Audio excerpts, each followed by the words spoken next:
네, 오늘은 남을 판단하는 사람아 라는 제목의 말씀으로 우리가 말씀을 나누려고 합니다.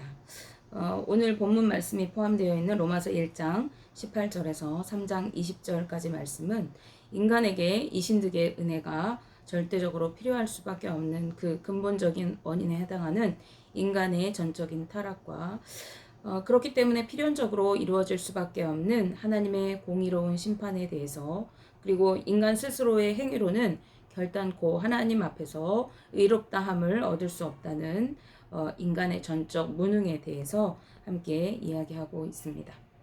먼저 로마서 1장 18절에서 32절까지 말씀에서는요, 타락한 이방인들의 범죄와 하나님의 유기에 대해서 언급하고 있습니다. 이방인들은 경건하지 못하고 불의로 가득하면서 스스로를 지혜롭게 여겼습니다. 그들은 하나님을 알되 하나님을 영화롭게도 하지 않고 또 하나님을 떠나서 온갖 형상들을 만들어서 하나님의 영광을 그것들로 대치하고 하나님을 대신해서 새와 짐승과 동물들의 형상을 만들어 섬기고 경배하였습니다. 이렇기 때문에 하나님은 그들을 유기하셨던 것인데, 즉 제멋대로 살도록 내버려 두셨다는 말씀입니다. 하나님의 심판 중에서 가장 큰 심판은요, 우리를 제멋대로 살게 하시는 것입니다. 내 마음대로 내버려 두는 것이 좋은 것 같지만요, 하나님 없는 삶은 우리가 아무리 옳아 보이고 아무리 그럴듯해 보여도 결국은 죄를 짓고 살면서 그것이 죄인 줄도 모르고 지옥 불구덩이 속으로 들어가는 형국이 되는 것입니다. 그렇게 우리를 유기하여 내버려 두시는 것이 하나님의 가장 두려운 심판인 것을 잘 알아야 하겠습니다. 하나님은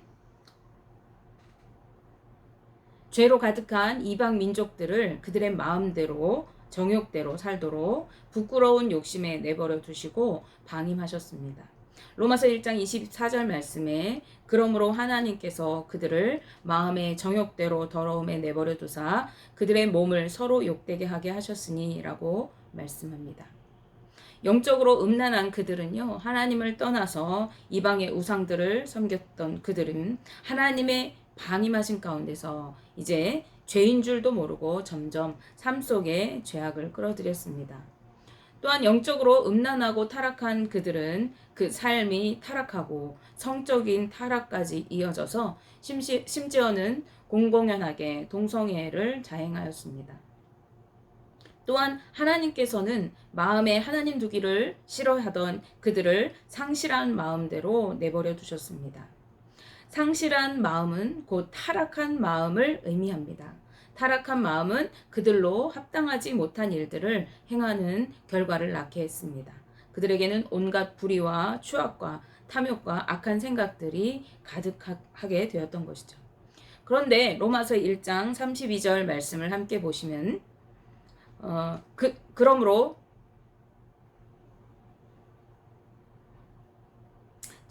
로마서 1장 32절 말씀을 함께 보시면 그들이 이 같은 일을 행하는 자는 사형에 해당한다고 하나님께서 정하심을 알고도 자기들만 행할 뿐 아니라 또한 그런 일을 행하는 자들을 옳다 하느니라 라고 말씀합니다. 그들은 이런 일들이 옳지 못함을 알고 있었고 또 이런 일을 행하는 자는 사형에 해당한다는 것, 즉 죽음을 보게 될 것이라는 것을 하나님의 그 경고하심을 알고 있으면서도 서로 옳다고 하면서 그런 일들을 행해왔다는 것입니다. 그리고 이런 이방인들의 부정하고 불법한 행위들이 성행하는 것을 바라본 유대인들은 그들을 향해서 끊임없이 판단하고 비방하고 정죄하였습니다. 따라서 이방인들의 죄악상을 경고하고 책망했던 바울은 오늘 본문에서 이어서 유대인들의 죄악상을 경고하면서 그들도 같은 일을 행하고 있다는 사실을, 그리고 그 결과로 결코 그들이 그 이방인들과 결코 다를 바 없다는 것을 지적하고 있는 내용을 담고 있습니다. 게다가 유대인들에게는 더 큰 죄가 있었는데 그것은 그들이 이방인들의 그 죄악된 모습을 보면서도 그들과 똑같이 조금도 다를 바 없이 행동하고 있었을 뿐만 아니라 마치 자신들은 이방인들과 전혀 다른 것처럼 교만한 마음으로 그들을 판단하고 정죄하기 일삼았다는 것입니다. 판단하는으로 번역된 이 단어는 단순히 선과 악을 판단하는 정도가 아니라 그들을 심하게 비난하고 정죄하고 또 그에 따른 징벌을 행했던 그 행위까지를 모두 포괄하는 의미를 가지고 있습니다. 유대인들은 이 같은 일을 계속해서 반복적으로 행했는데 이것은 유대인들이 제 눈에 들보는 보지 못하고 남의 눈에 티를 찾아서 비난하고 정죄하는 것을 일삼는 것이 일시적인 것이 아니라 이미 그들 가운데 습관적으로 굳어진 고질적인 병폐였음을 알 수 있는 대목이라고 하겠습니다. 그러나 실상은요, 그들이 동일한 죄악을 범하고 있었던 것입니다.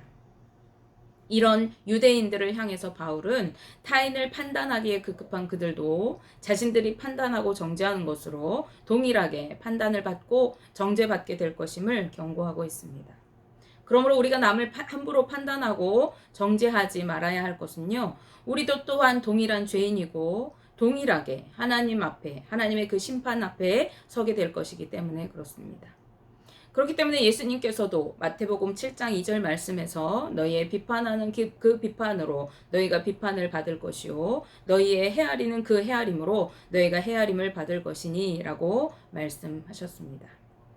바울은 유대인들이 엄중한 하나님의 심판 앞에서 핑계하지 못할 것이라고 말씀합니다. 핑계하지 못한다라고 하는 말은 자기 스스로를 변호할 수 없고 또 합리화할 수 없다라고 하는 의미를 가지고 있습니다. 따라서 핑계하지 못한다라고 말하는 것보다는요, 죄가 없다고 말할 수 없다라는 의미로 보는 것이 더 자연스럽습니다. 이들은 자신들은 죄가 없다고 계속해서 말해왔습니다. 우리는 너희들과는 다르다. 우리는 구원받은 의로운 사람들이다 라고 말해왔던 것입니다. 유대인들이 이렇게 스스로를 의롭다고 구원받은 자들이라고 생각하게 된 그 계기는 그들이 혈통적으로 아브라함의 자손이라고 하는 그 지위에 대해서 오해와 편견을 가지고 있었기 때문에 그렇습니다. 이들이 진정한 아브라함의 자손을 나타내려고 하면 우리가 아브라함의 자손이다 라고 하는 것을 드러내려고 한다면 그에 합당한 의의 열매를 맺어야 했지만 이 유대인들은 열매는 없으면서 단지 혈통적으로 아브라함의 자손이라고 하는 이유만을 내세우면서 자신들을 의로운 자로 자부심을 가지고 있었어요. 이러한 유대인들에게는 엄중한 하나님의 심판이 예비되어 있었을 뿐입니다. 우리가 나무가 어떠한 나무인가를 알려고 하면은 그 나무가 어떤 열매를 맺는가 하면은 볼 수가 있습니다. 마찬가지로 우리 성도들이 하나님의 자녀인가, 예수 그리스도의 제자인가를 인정받으려고 하면 그에 합당한 행위의 열매를 맺어야 하는 것입니다. 예수님은 마태복음 7장 16절 말씀에서 그들의 열매로 그들을 알 것이다 라고 말씀하셨습니다. 유대인들은 선택받은 아브라함의 자손, 즉 하나님의 백성으로서 선한 행실로 열매들을 맺으며 살아가야 했지만 자신들이 판단하고 비방하던 이방인들과 같이 악한 행실을 계속해서 반복적으로 행하고 있었습니다. 그러므로 바울은 유대인들에게도 자신들이 비판하고 정죄하는 이방인들과 마찬가지로 하나님 앞에서 결코 의인이라고 말할 수 없는 죄인이라는 것을 이야기하고 있는 것입니다. 이들은 악을 행하는 자들에게는 하나님의 심판이 임한다는 사실을 잘 알고 있었던 사람이었어요. 그러면서도 악을 행하고 있었던 것이죠. 따라서 바울은 로마서 2장 2절 말씀에 이런 일을 행하는 자에게 하나님의 심판이 진리대로 되는 줄 우리가 아노라 라고 말씀합니다. 여기에서 바울이 말하는 우리라고 할 때 이 우리는 바울과 그의 신앙 공동체, 믿음의 동역자들 뿐만을 얘기하는 것이 아니라 우리는 아브라함의 혈통이다 라고 하는 그 아브라함의 혈통에 대해서 아주 큰 자부심을 가지고 있었던 당시 모든 유대인들까지를 모두 포함해서 이르는 말입니다. 즉 악을 행하는 자에게 하나님의 심판이 진리대로 이루어질 것을 알고 있지 않느냐라고 바울이 반문하는 것이 되겠습니다. 그들은 하나님의 판단이 진리대로 이루어진다는 객관적인 사실을 알고 있었습니다. 여기서 안다라고 하는 것은 우리가 성경에서 흔히 말하는 경험적인 그러한 온 전인격적인 삶을 이야기하는 것이 아니라 지각적인 지식적인 삶을, 정보를 통해서 얻어진 삶을 이야기하는 것입니다. 바울은 이미 유대인들이 어떠한 성경 지식을 통해서 알고 있는 하나님의 심판의 기준, 판단 기준을 기억하게 하면서 단지 유대인이라는 사실만으로써 너희가 하나님의 진노로부터 보호받을 것이라고 하는 그 기대가 잘못된 것이다 라고 하는 경고의 메시지를 주고 있는 것입니다. 유대인들은 악을 행하는 자에게 있을 하나님의 심판을 알면서도 악한 행위를 일삼고 있었지만 마치 자신들은 심판에서 예외일 것처럼 우리는 심판받지 않을 것이라고 착각하고 있었던 것입니다. 그러면서 이방인의 범죄에 대해서 정죄하는 그런 위선을 계속해서 행했던 것입니다. 이 때문에 바울은 하나님의 율법이 그들을 하나님의 엄중한 심판대에 고소하게 될 것이고 그때에 그들이 자신들의 죄악된 행위에 대해서 스스로 변호할 수 없고 단 한마디도 변명할 수 없을 것이라고 말씀하고 있습니다. 하나님의 판단은 오직 진리대로만 이루어지는 것입니다. 진리대로라고 하는 말은 진리를 따라서 또 진리에 합당하게 라는 뜻입니다. 하나님의 판단 기준이 이 진리인 것입니다. 진리는 겉모양으로 위장된 그러한 것과 반대되는 실제적인 것을 말하는 것입니다. 하나님께서는 눈에 보이는 외형적인 것이 아니라 그 사람의 현재의 모습 그대로를 판단 기준으로 삼으십니다. 따라서 하나님께서 유대인들을 판단하시는 기준은 아브라함의 혈통을 가졌다는 외적인 조건이 아니라 그들이 하나님의 말씀에 기초해서 악을 행하고 있는 지금 그 삶의 모습 그대로를 그것이 어떠한가를 판단하시게 되는 것이죠. 선인지 악인지를 가리는 하나님의 판단은 사실 그 자체를 가리는 바로 이 진리의 기초에서 이루어지기 때문에 그가 혈통이 어떠하든지 학식이 어떠한지 가문이 어떠한지 관계없이 유대인이든지 헬라인이든지 누구에게나 동일하게 적용됩니다. 따라서 유대인들이 육적인 혈통을 가지고 자신들의 의로움을 결코 변명할 수가 없는 것입니다. 로마서 2장 10절 말씀에 선을 행하는 각 사람에게는 영광과 존귀와 평강이 있으리니 먼저는 유대인에게요 그리고 헬라인에게라 라고 말씀합니다.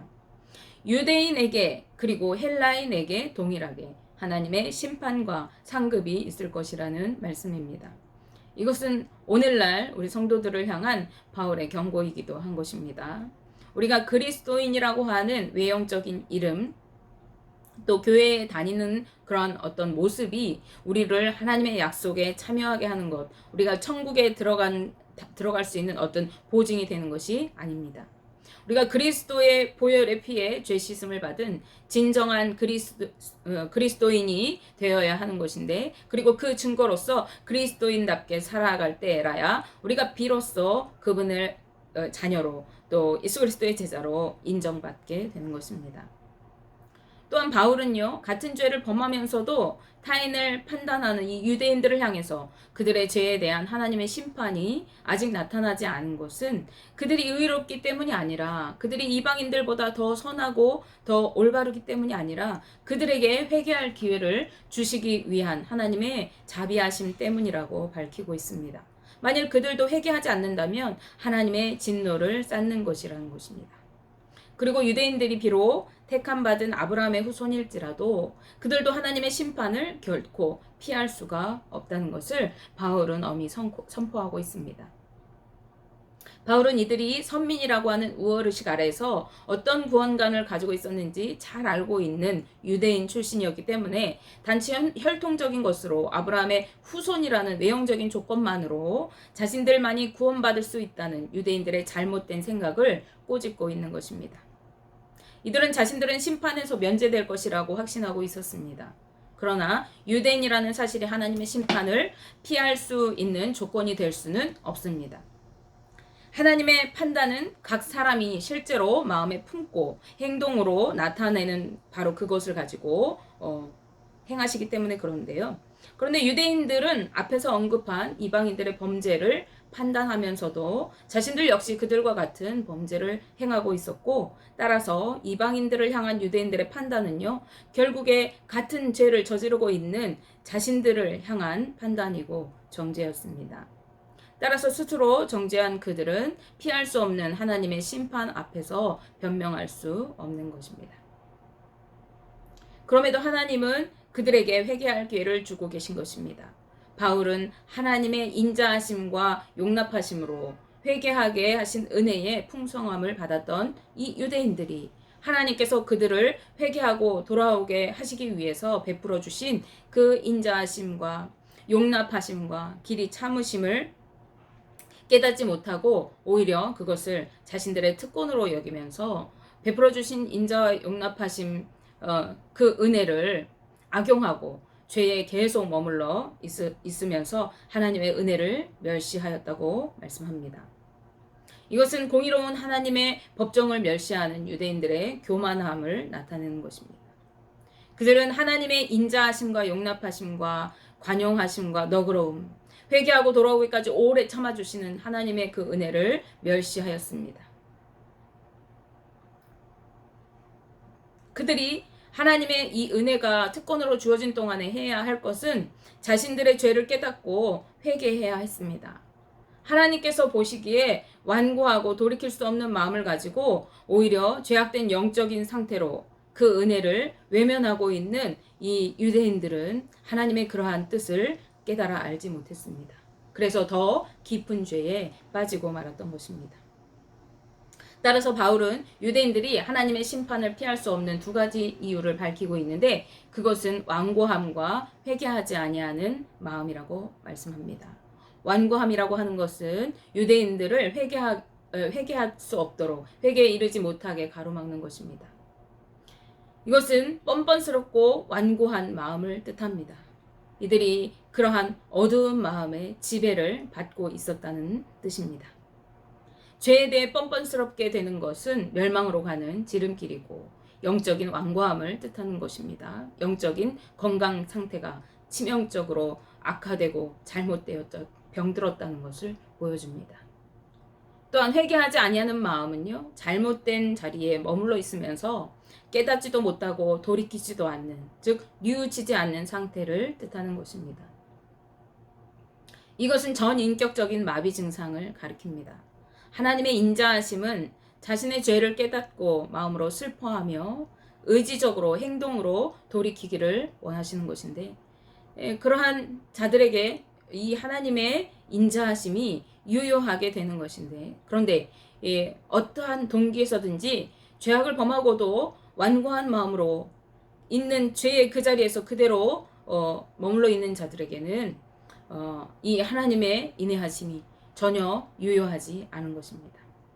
그럼에도 불구하고 유대인들은 하나님의 인자하심을 계속 짓밟고 멸시하며 죄의 자리에 계속 머물러 있으면서 하나님의 은혜를 값없는 것으로 만들어버렸습니다. 성도님들 중에도 주의 뜻이 무엇인지 알면서도 계속 죄를 지으며 떠나지 않고 하나님의 뜻으로 돌이키지 않는 이들이 적지 않습니다. 이것은 심판날에 자신에게 임할 진노를 쌓아놓는 것입니다. 그러므로 우리는 두려워하는 마음으로 죄악의 자리에서 떠나서 하나님의 뜻을 따라 살아가야 하는 것입니다. 유대인들이 남을 판단했던 그 근거는 우리는 선택받은 민족이고 너희와 다른 의로운 자라고 하는 교만한 마음이었습니다. 그들은 교만한 마음으로 다른 사람을 판단하고 정죄하면서도 똑같은 죄를 짓고 살아갔던 것입니다. 바울은 그러한 유대인들의 죄를 꼬집으면서 너희들이 그렇게 주장하는 율법으로 너희가 정죄함을 받을 것이다. 너희가 다른 사람을 판단하는 그 판단으로 너희도 판단을 받을 것이다. 그러므로 너희는 회개하고 너희 행위를 구원받을 수 없는 자들인 것을 알아서 믿음으로밖에 구원받을 수 없다는 것을 알아서 회개하고 돌이키라 라고 말씀하고 있는 것입니다. 우리는 쉽게 다른 사람을 판단하고 정죄합니다. 다른 사람의 잘못된 부분을 판결자의 자리에서 판단하고 정죄하고 비방하는 것입니다. 그런 우리의 이면에는요, 나는 너희들과 다르게 의롭다라고 하는 교만한 마음이 있을 수 있습니다. 또 나에게도 같은 죄의 모습이 있지만 그것을 깨달아 알지 못하는 무지함이 있을 수 있습니다. 따라서 우리가 다른 사람을 판단하고 정죄하는 것은 하나님께서 우리에게 베풀어 주신, 우리를 자녀 삼아 주시려고 오래 참고 기다리신 은혜를 멸시하는 그러한 행위가 되는 것입니다. 그러므로 우리는 교만한 마음을 버리고 온유하고 겸손하게 다른 사람을 정죄하는 대신에 연약하고 잘못된 부분이 보여질 때에 그를 위해서 기도해 줄 수 있는, 그리고 그 모습에 비추어서 나를 돌아보고 하나님 앞에 바른 성품으로 살아갈 수 있는 기회로 삼을 수 있는 그러한 신앙인이 되어야 하겠습니다. 원하기는 우리 성도님들이 모두 그러한 믿음으로 살아가시기를 주님의 이름으로 축복하며 기도합니다. 기도하겠습니다.